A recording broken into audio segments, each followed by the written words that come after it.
Hey there, folks. Hope you're doing well today. There's no question the Iranian regime was corrupt and evil. You don't have to look too far to see it.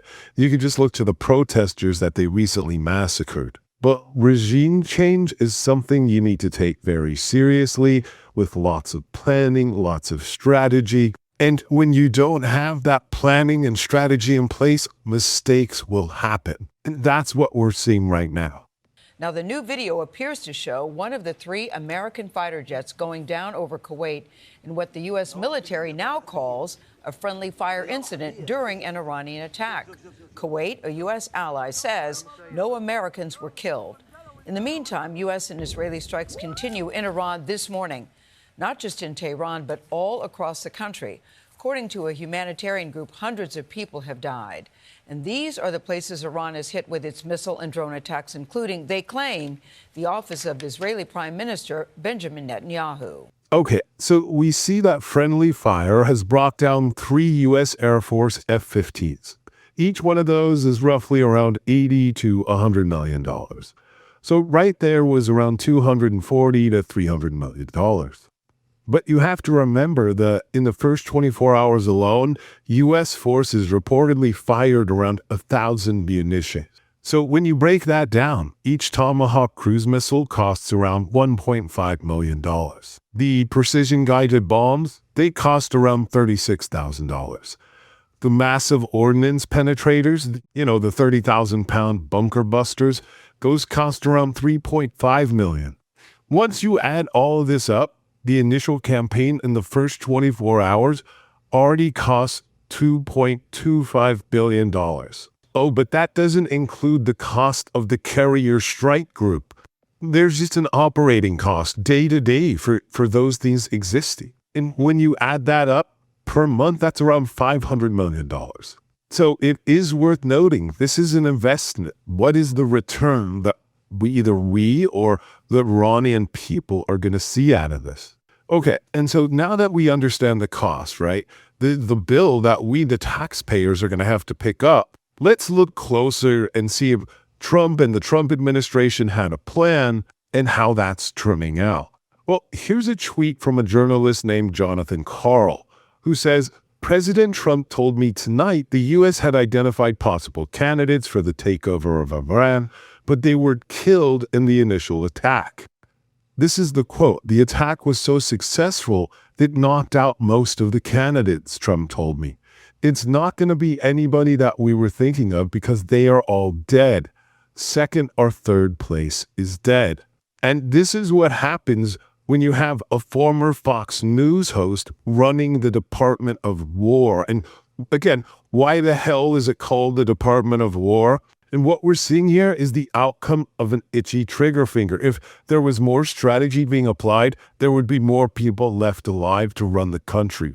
Not only that, but Reuters recently published an article where they're referencing sources saying that U.S. officials are skeptical of regime change. And the sources here appear to be CIA. And so putting aside how rare it is for leaks to come out of the CIA, and so we should really see this as kind of the fire alarm being rung from inside the building. But the cost can be so much more than dollars and cents. It can be human life. I will tell you, you're not going to have a war with me, and you're not going to have a third world war with me. That I can tell you. A few moments later. The lives of courageous American heroes may be lost, and we may have casualties. That often happens in war. And of course, in true Trump form, once casualties do happen, he uses the best words. He knows the best words. Did you know that Trump's uncle was a scientist? Our immense love and eternal gratitude to the families of the fallen. And sadly, there will likely be more.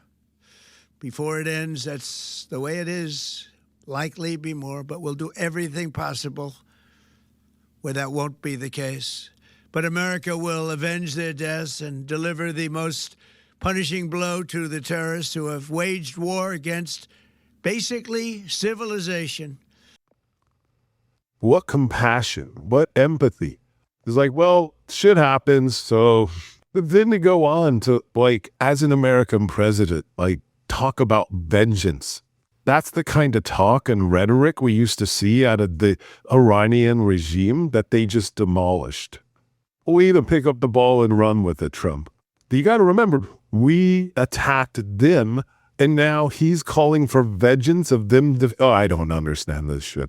But in that same speech, he goes on to really put his elite mentality on display, where he brags about the wealth and power of America. He really gives you kind of this snapshot into that perspective of him and Epstein always trying to compete to see who was richer or who was fucking each other's wives more. Or here, let's just look at the clip. Our resolve, and likewise that of Israel, has never been stronger. America is now, again, the richest, most powerful nation in the world by far. I mean, I remember George Bush and Barack Obama always getting up on stage and bragging about how rich and powerful America was and talking about vengeance. I mean, this is where we're at. Regardless, these regime changes take serious strategy and a plan. And I think Donald Trump's plan for this one was kind of like a DIY regime change. He actually puts it on the people of Iran. Let's take a look. Tonight, President Trump is urging Iranians to, quote, take back their country.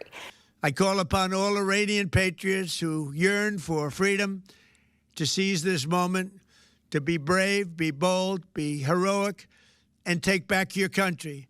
America is with you. I made a promise to you, and I fulfilled that promise. The rest will be up to you. Like, what the fuck? Like, what does that even mean, take back your country? And, like, what promise did he fulfill to the Iranian people? And, like, what about promises to the American people about no new wars? It's like he puts the rest on them. He's like, the rest is up to you. He's like, we came in, we kicked a hole in the speaker. Now the rest is up to you. And we know historically all of the best regime changes happened when we just went in, destroyed everything, and then bounced. Maybe leave a floater in the upper deck. No, but thanks for all of those who stayed, as this is the most important part of the video. His call to action for the Iranian people is very similar to the call to action we saw for those on January 6th. Let's take a look. Here, we're going to walk down to the Capitol, and we're going to cheer on our brave senators and congressmen and women, and we're probably not going to be cheering so much for some of them, because you'll never take back our country with weakness. You have to show strength, and you have to be strong. In this moment in time, all of this could feel so challenging, so overwhelming, but as this all becomes history, it will never be more crystal clear to anyone looking at it what has happened in this moment in time. The incompetency of the Trump administration, the uninformed American voter who either lacks the ability to judge a person's character or their character themselves is so flawed they see themselves in him. We just need to make sure we keep democracy alive to be able to see the other side of this.